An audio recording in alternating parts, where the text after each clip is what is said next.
Give this video a thumbs up if you hate networking events.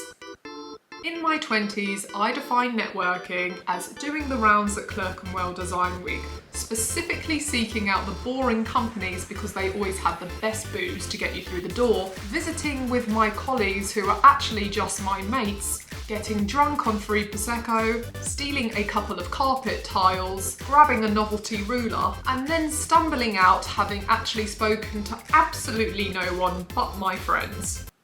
Good times. And then I started working for myself and got real quick, and I learned what real networking is and how to do it. So today I'm going to share with you my networking strategy, which is a three-pronged approach. I've called it reaching out, gathering around, and pulling up. So if the idea of going to one of those events where you've got to put a name tag on and you've got to do that thing where people were talking in a circle and you don't know them, so you sidle up next to them and they start laughing, so you start laughing even though you have no idea what they're laughing about. If that makes you want to curl up and die, there is another way. Let me show you how.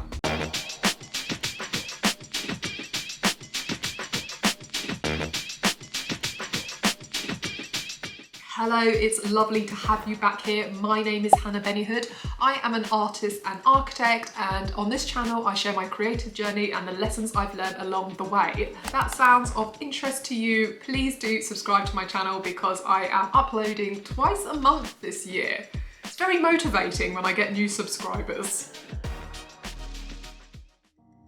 Okay, let's begin. Let's start with reaching out. So when I'm talking about reaching out, I am talking about getting in touch with people that you admire. I think a lot of people feel nervous about this because they feel like they might get rejected, but so what? No one is going to be a to you if you get in touch with them and say that you admire their work. If you're being nice, if they're rude to you back, then they're not worth your time.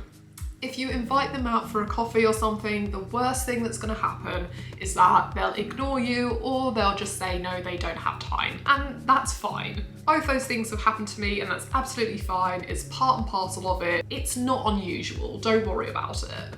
Something that I actually started doing a few years ago is that every year I do something called creative thank you notes. And usually at the end of the year, I actually go out of my way to write to people who have inspired me. And what I do is I actually specifically find their email address. I go old school and I literally write them a letter and I just tell them what about their work that particularly inspires me and specific ways that it has influenced me. I have written to artists, authors, musicians, journalists. I've written to all kinds of people that have inspired me over the years, and nearly every single one of them have written back to me. I think because they're so surprised to get an email like that when they're not kind of used to finding something like that in their inbox. Also, when they've emailed me back, nearly all of them have looked at my work before they've emailed me back, I think out of pure curiosity. Who's this weird girl emailing me, not just DMing me like a normal person? But that's been a really lovely way for me to reach out to people that I admire.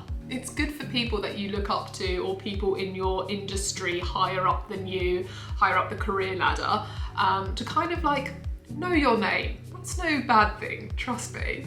I would also count reaching out as reaching out to potential clients. Now this is a little different, and my biggest recommendation for this is to have a value prop.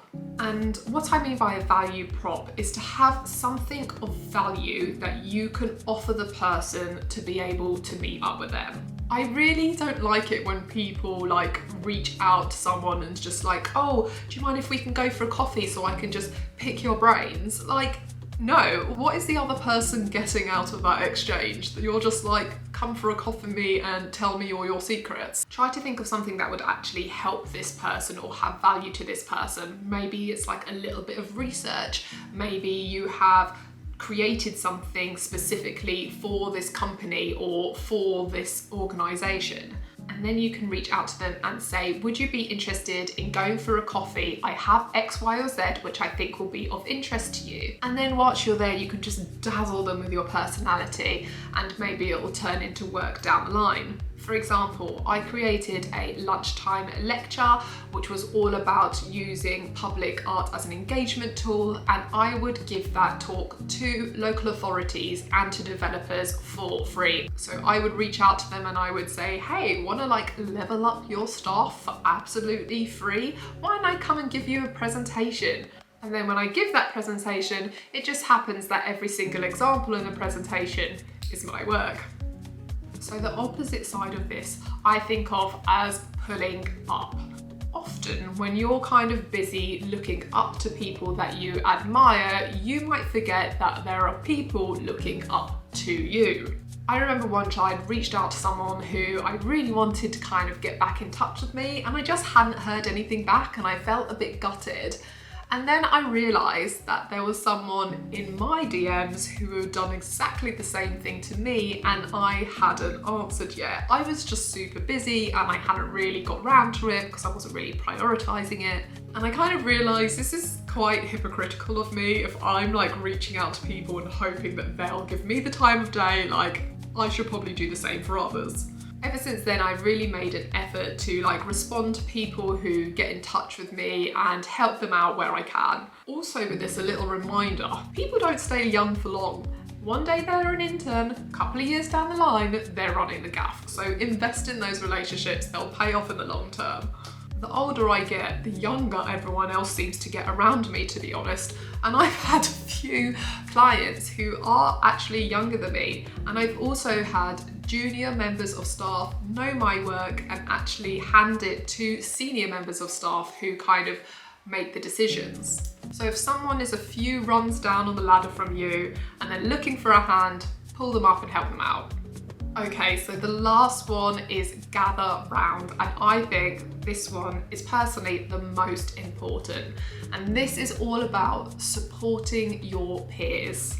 In this industry, making friends is networking. So don't just follow people on social media, like what they're doing. Don't just like their posts, comment on them. Don't just comment on their posts, share their work. Don't just share their work, go to their shows. Don't just go to their shows, buy their work. When a community gathers round and celebrates each other, there is a power in the collective.